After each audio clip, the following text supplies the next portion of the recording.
And now it is time for the big matchup. One half of Top Fuel's top rivalry has punched their ticket into the finals. Now the question is can that man, Cory McClenathan, keep Tony Schumacher from going right on by Big Daddy Don Garlits in the win total? Let's check in with Gary Gerald. He's got Larry Dixon. Larry Dixon, you're one step away now. How's the day progressing from your team's standpoint? It's going good so far. We got 3 win lights with the Allen Abbey car. It's they're hot conditions. I mean, you know the track can hold down some good numbers, but you're also kind of trying to restrain yourself because you need to get down the racetrack. You need to get lane choice. If you're fortunate enough to get the win, you know it's a tough team. Sean's great on the tree. We went up there and did our best, and it was good enough that time. Thanks. Thank you. And back at the starting line, Cory Mac's engine is fired. Tony Schumacher's engine will fire shortly. And you can pretty much sum it up simply for Tony Schumacher and his Mike Green-led crew. Race the track, rely on the machine, thrive on the pressure, and get the victory.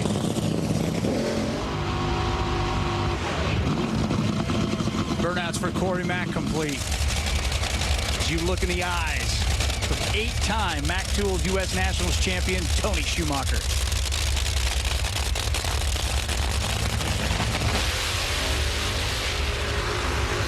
This is Team Schu battling for the 7th time this season. None more important than this. And for Tony Schumacher, Mike Dunn, consider this. The last time he lost a round of racing here at Indianapolis was 2005. He's got a great streak going. Well, I'll say, but take a look at the most U.S. Nationals all-time wins. Bob Glidden there, Tony Schumacher with 8. Don Garlits tied with him. If Tony Schumacher could win today, he would be the most in top fuel category, and he would tie Bob Glidden all-time overall.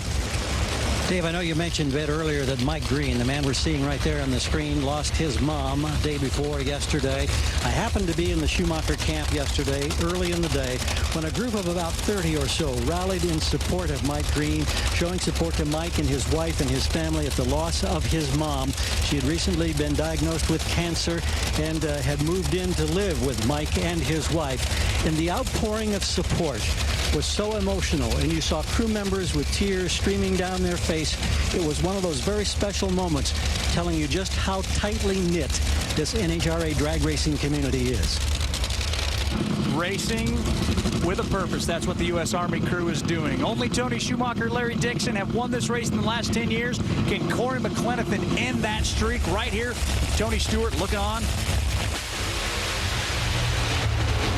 Oh, Paddle Fest. Oh, my goodness. The shoe is done at Indianapolis, at least for this year. As Tony Stewart looks on, Cory Mac in a driver's race gets the stripe first.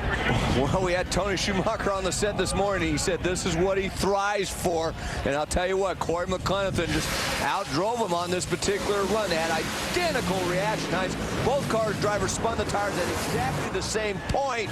Cory McClenathan was just a little bit better at getting his recover. As we go on board, watch this. Right there, still hazing the tires. He feathered the throttle, moved over towards the wall. But hey, Cory McClenathan is in the final round of the Mac Tools U.S. Nationals. A place he hasn't been in a long, long time. Since 1999, as you look down from the Goodyear blimp. Well, as you take a look from the blimp, they actually, both drivers did a good job. Cory McClenathan smoked the tires just a little bit farther down track. They both got the cars recovered at about the same point. Just that little extra momentum that Cory had before he spun the tires was really the difference at the stripe. And as we look forward to the Top Fuel final, Larry Dixon will be racing in his 10th final round. You know what's happened in the previous 9. Larry Dixon's won them all as we got a rematch of the Brainerd final, of course, won by Larry Dixon. Lane choice going to the Allen Abbey cars. Cory Mac goes in search of U.S. Nationals win number 3. Wow. Let's get a chance to catch our breath as we check in with Gary Gerald.